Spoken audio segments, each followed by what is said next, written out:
Барлықтарыңызға сәлем. Біз бүгін өте дәмді, қатпарлы самса жасайтын боламыз.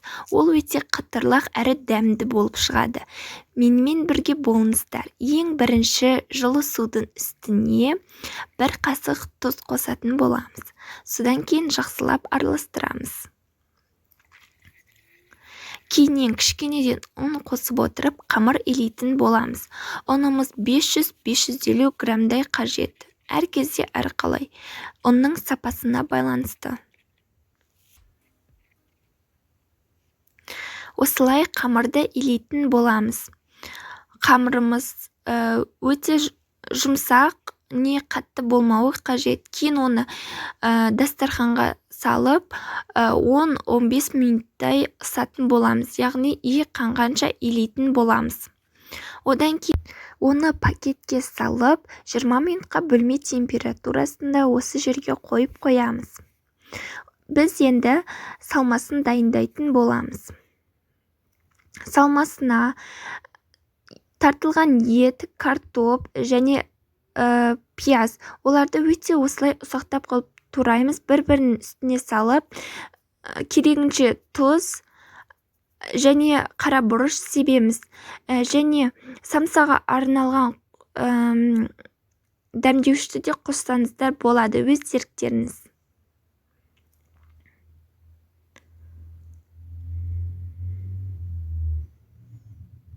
Содан кейін оны жақсылап араластыратын боламыз.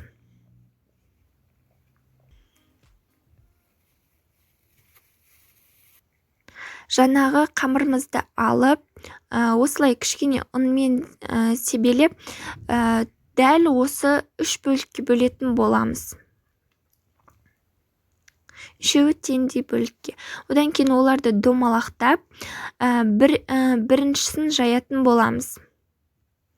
Аппақ мөлдір болғанша жаямыз, яғни өте жұқа қылып.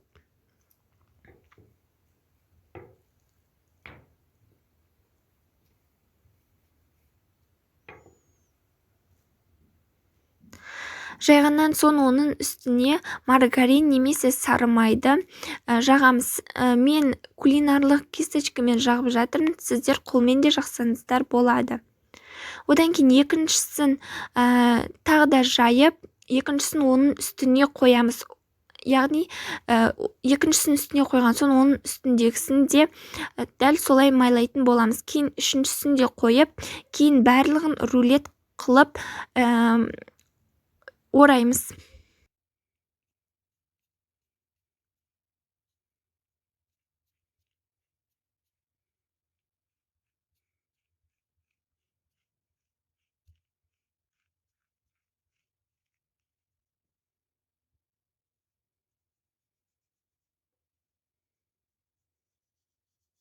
Одан кейін оларды кішкене ұн сеуіп, тарелкамыздың үстіне қойып, холодильникке жарты немесе 40 минутқа қойып қоямыз.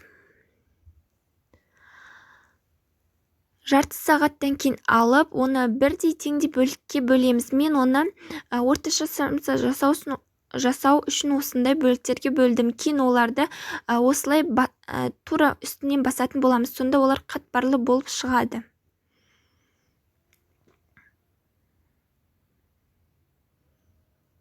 Осылай болады. Кейін оны біреулеп жайып, ішіне көз мөлшермен бір ас қасық салмамызды салып, оны самсаның формаларын келтіреміз. Әртүрлі самсаның формаларын келтірсеңіздер болады.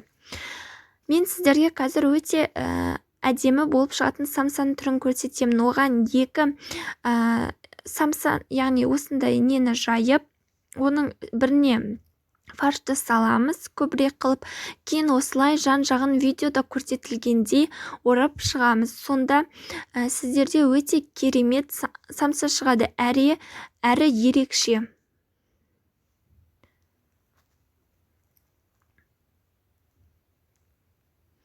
Дәл осы видеодағыдай істесеңіздер, сіздердің отбасындағыларыңызға ұнайды деген сенімдемін.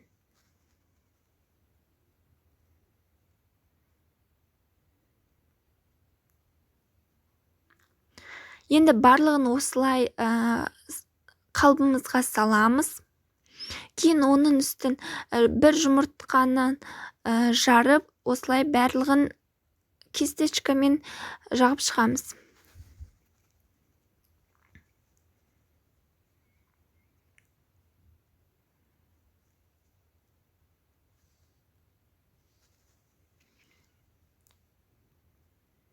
Кейін қалауларынша мак, күнжіт себулеріңізге болады.